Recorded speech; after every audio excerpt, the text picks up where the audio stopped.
Welcome back to the program. Do you want to thrive in this day and age? Or do you want to just go with the flow and say whatever happens is going to happen? Well, we know it's all happening. You watch the news, you read the paper, you're online, you find out things that are out of our control, things that we are having to face. It seems like adversity. I mean, if you have the aches and pains and everything that I have, you know what I'm talking about as we age. Well, there's going to be a course through the Bernalillo County Extension that's going to help us become resilient and thrive as we face adversity. And my guest today is going to share the tips right here on our program about how we can really deal with all these tough things by becoming more resilient. And Dianne Christensen, thank you so much. You've been our guest before, Associate Professor and Food and Consumer Science Agent with the Bernalillo County Extension Agency. Thank you. You're smiling as you always do. Pleasure to be here. Maybe you could just laugh off life and say that's what happens, but we do know that we're all living with more and more challenges. Yeah. And my son said to me, I feel that I'm very, what's the word, realistic. But he says, Mom, you're negative. This is negative. You've got to be more positive. Well, I think, when the cashier can't make change for a $100 bill or a dollar bill even, when the doctor schedules for an appointment incorrectly, when the handyman comes to the house without his tool belt, all these things that happen, it gets hard to be positive. But you said in the class that you're going to be teaching that we can build resiliency by having a habit of daily gratitude and to be positive, and you have other tips. So let me know first, why would New Mexico Bernalillo County Extension teach such a class? Why? Well, I think it was really born in my own life. I think I teach a lot of stress management and resilience. And so I was finding myself with these new stress triggers in my life. Like, I used to go to the grocery store. It was not a stressful event. Getting gas was not a stressful event. And yet I found myself with the rising rate of inflation. Every time I went to the grocery store, I got stressed out. Every time I filled the car with gas, it was stressful. And finally, I just said, this is no way to live. And so I began to think about how I was going to be resilient, that I was not going to allow myself to get stressed out every time I had these normal habits, that I was going to learn to be resilient in this environment. And resilience is a word that we hear a lot, but I found myself asking, what does it really mean? And that's kind of where this class was born. And resiliency means the capacity to bounce back, survive, recover, but the other one is even thrive. Come on, even thrive in the face of adversity. Yes, and this is the definition I love, because the idea is that this is an opportunity to build healthier habits into our lives and to actually leverage the challenges and adversities that we face in life to build healthier habits in all areas of our life. To build healthier habits. Yeah. And a lot of times, you think back over your life, and as you do that, you think about different hard times that you went through. I know that I can think of times that were difficult, but I also know that those were the times that I grew the most as a person. It's kind of one of those situations, I wouldn't have chosen it, but I wouldn't trade it. And I would trade it. Come on, I would trade it. And those are the things that I think help us to understand the concept of resilience. I would always say to my friends, how much stronger do I need to be? I'm tired of becoming, you say in the face of adversity, you survive it and you become stronger. I'm kind of tired of getting so strong. It's enough. Let's make it easy. Many types of resiliency. I always thought of just kind of a mental resiliency, but in the class that you'll be teaching, you're teaching emotional, the mental, and physical, and financial. Interesting, because I always thought it had to do with your mind, even if you had a financial problem, like it's all in your mind. But you can teach how to be resilient in these 4 areas. Yes, and I think we really want to help people to get some tools to do that. And really, resilience can be in any area of your life. For me, one that I wanted to become more resilient in was the area of spiritual resilience. Spiritual resilience, I don't see it on here. I just want people to think about, this is an area I want to grow in, or this is where I'm really challenged. So, for example, facing some difficult things in my personal life, I thought this is an opportunity to lean harder into trust. This is an opportunity to become more resilient in trusting in my faith. And so resilience really, I've just picked out a few areas, but it can really apply to a lot of different areas in our lives. And so regarding faith, which a lot of our viewers are faith-based, how has that, you just depend more then on your faith when you're looking at becoming resilient? Yes, one of the tools that I use is, this is an invitation for me to lean harder into the Lord, because I can do a lot of things in my own strength, you know. I think we're probably wired similarly, and sometimes things just come that are so big, and so rather than being overcome by that, I think this is an opportunity to lean harder into my faith, to have ruthless trust is what I call it, and that builds a deeper and stronger faith. And so that's just an example of how I've built resilience in that area. Regarding emotional tools, you're saying this is the one that I have to work on. Becoming more emotional, using the tools that we have. Foster an attitude of happiness and contentment by building a daily habit of gratitude. Now, I don't know, that sounds tough because of the challenges. Things are tough out there. Things aren't the way they used to be. Right. The quality isn't there. The workforce isn't there. People answering the phone, they're not answering the phone. It's just tough. So how can I foster an attitude of happiness and contentment and have a daily habit? Like, I understand you've shared with me a daily habit is wake up, be grateful, even say to yourself, I'm grateful for this day. But how do you become deeper happy? than that. Deeper than that? Yes. It's just not saying it, the mantra, be happy, be happy, be. I read a great book called 1,000 Gifts by a woman named Ann Voskamp, and that really challenged me in the area of gratitude, because she would be, her premise in writing this book was to find 1,000 things to be grateful for. And so more than waking up and being grateful for your house or your family or your food, it's more on your morning walk, for example. I am so grateful for this beautiful sky and the way those clouds are on this specific day. And really taking time to create moments of gratitude. So in terms of building a habit of gratitude, when I heard about this, I just thought, oh great, one more thing to do. And I thought, I was too busy with all the other healthy habits. But what I realized is I can steward my time differently. And so I began to, on my time in the car, commuting to work, that's a time that I generally give to gratitude. And I think about everything I'm grateful for. So when I get to work, I'm grateful. I'm relaxed, I'm less stressed. And so if you can just steward your time a little bit differently, and the power of gratitude is it actually changes your neural pathways.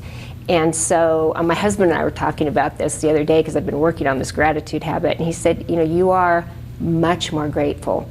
I don't think I was ingrateful before, but he said, I've really noticed, like, you can find things to be grateful for in the hardest situations.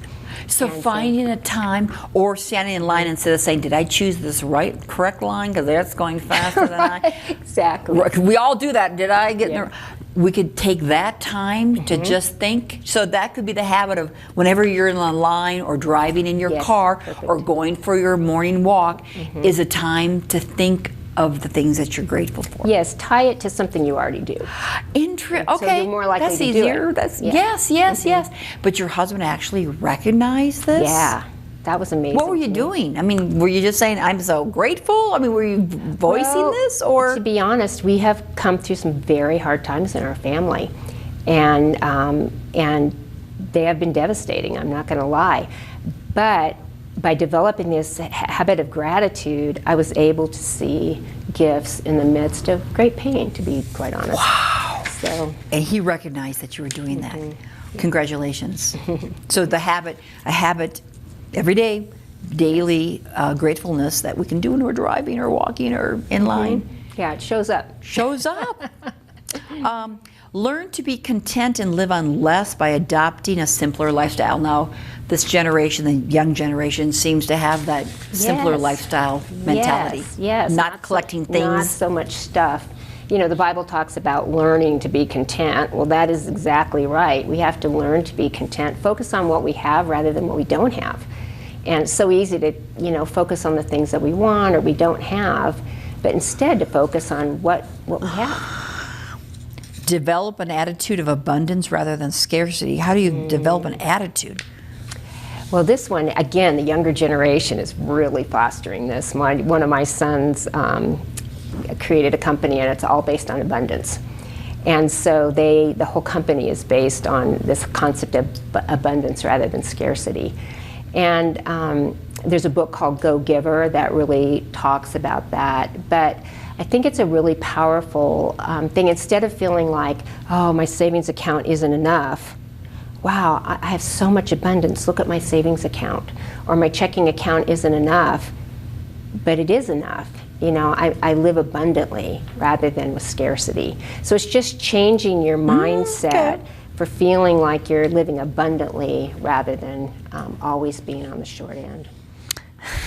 I know you talk often about self-compassion rather than beating yourself up. I shared with my son something that I do when I'm in a competitive situation in a sport, and I shared what I did, and he said, wow, you really beat yourself up. I never thought of that. But he, as a younger person, noticed that I was, and I thought that was my motivation by beating myself up was motivating, but compassion for oneself. And I am the queen of that. I mean, I've beat myself up, particularly in the area of wellness.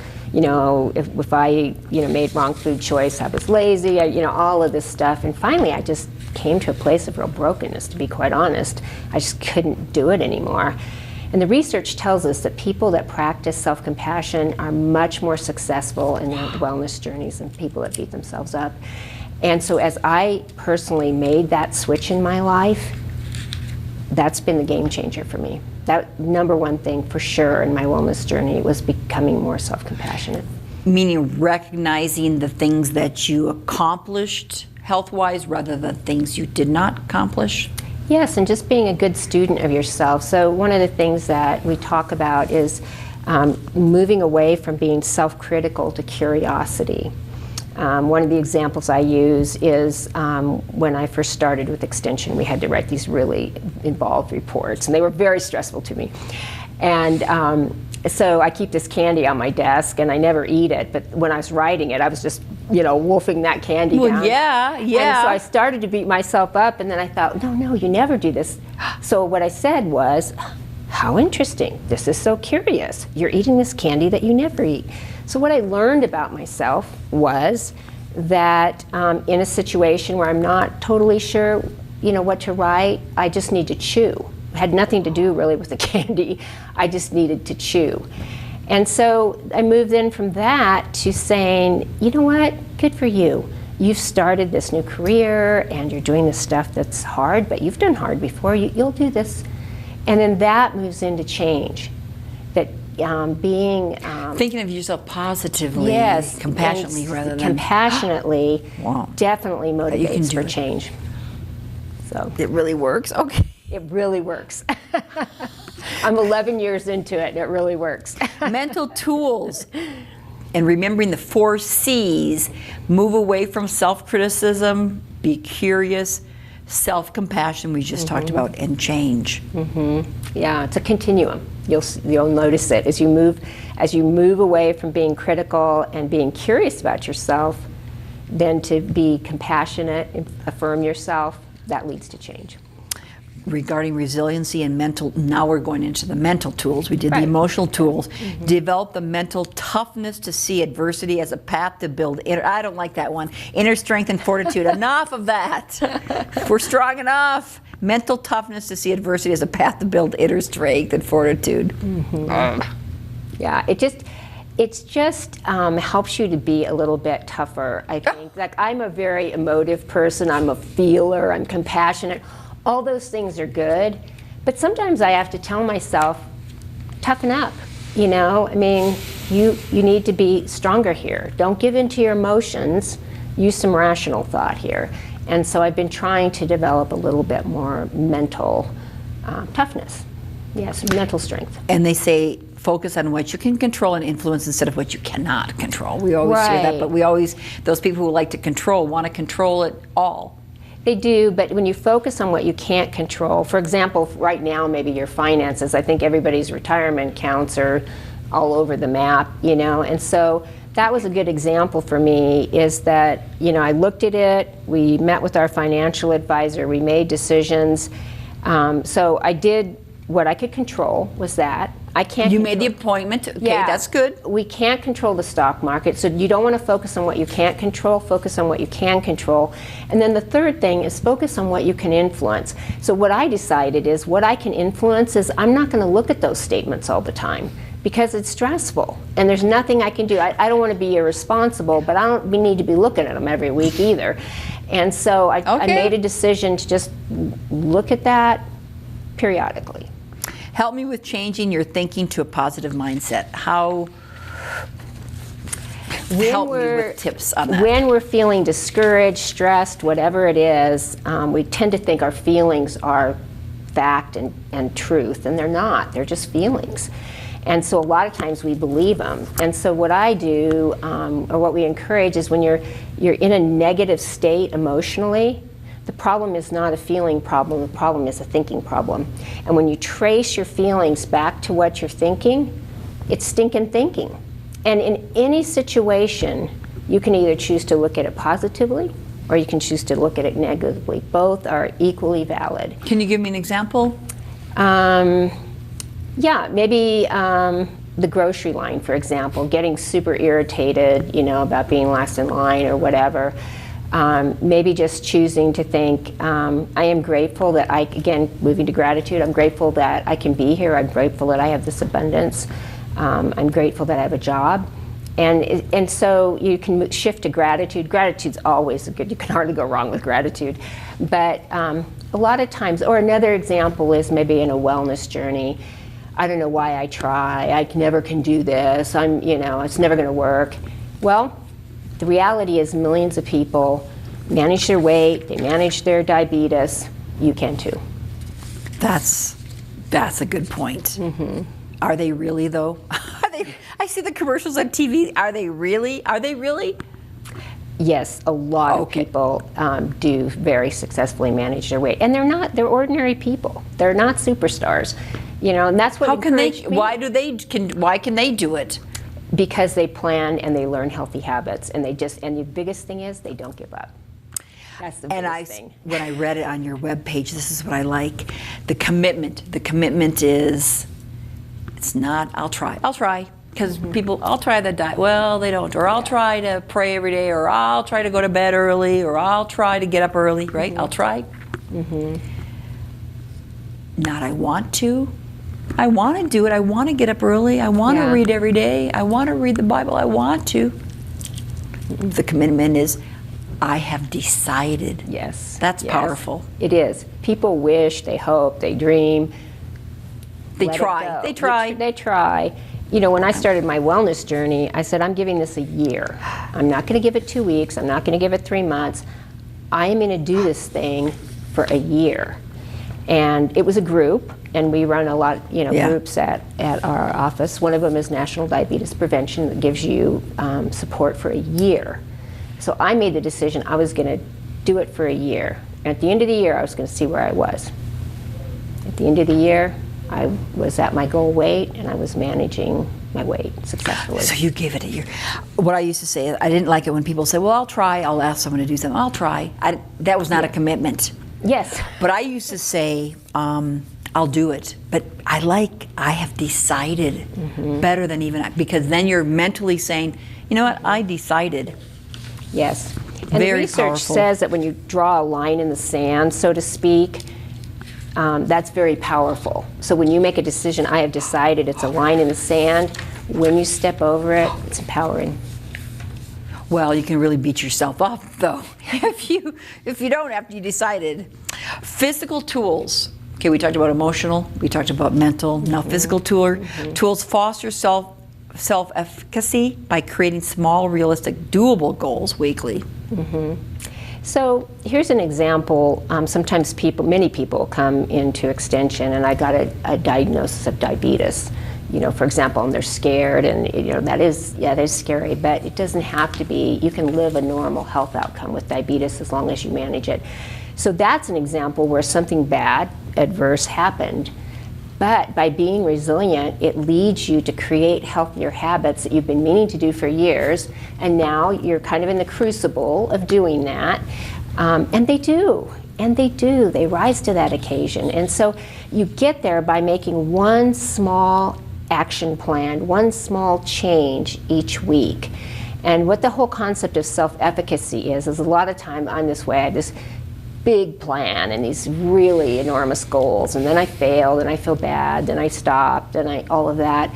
But if you just do one thing that you have 100% certainty you can accomplish, if you do one thing like that every week, that's motivating, because when you see a goal successfully attained, that's self-efficacy. And you want to set yourself up for self-efficacy. Meeting a goal, and a lot of times people meet that one small goal and they exceed it. That's motivating. So then the next week they set a little bigger goal. But it's building those very small habits incrementally. And of course, we need the practice of self-care by building healthy habits when it comes to eating, activity, and sleep, and seeking recovery. Yeah. Especially the sleep. I've learned in recent years that's a key. Recovery is really important too. Research tells us that people need physiological and psychological recovery about every 60 to 90 minutes. Wait, repeat that?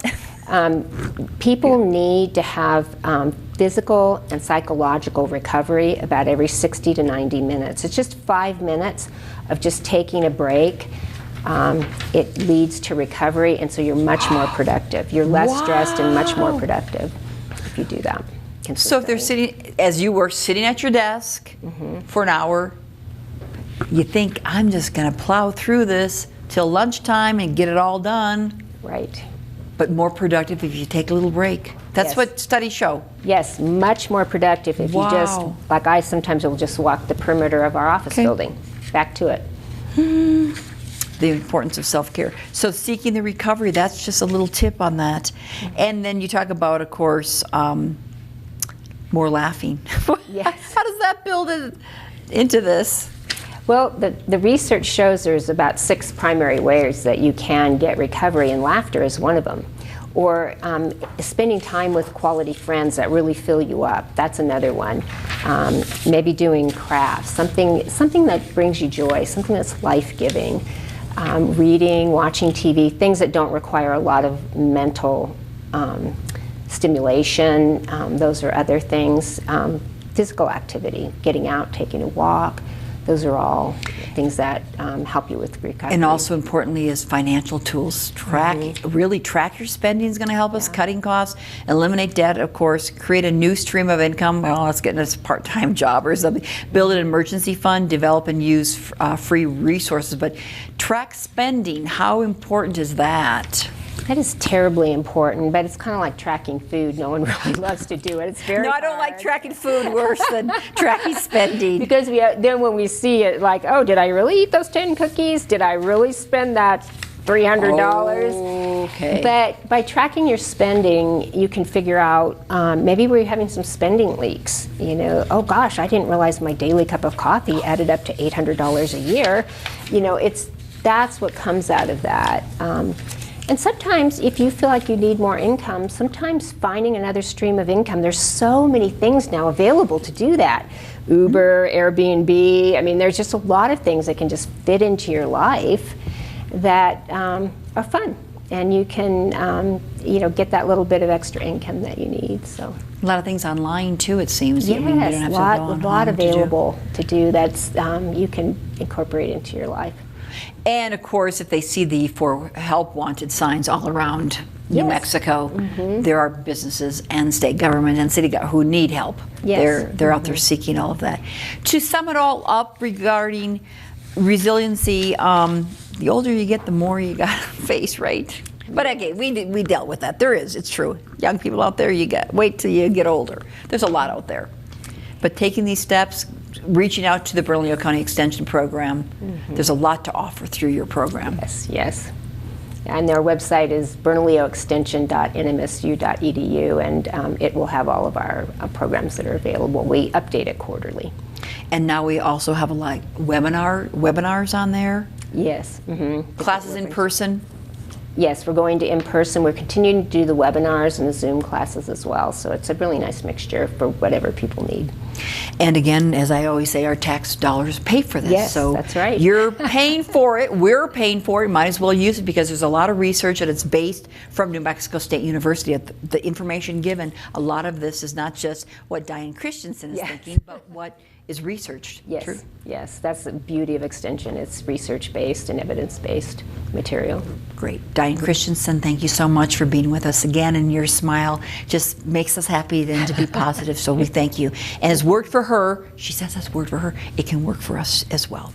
Thanks for watching the show. I'm Diane Kinderwater. Make it a great week with your family. We'll see you next time. Bye-bye.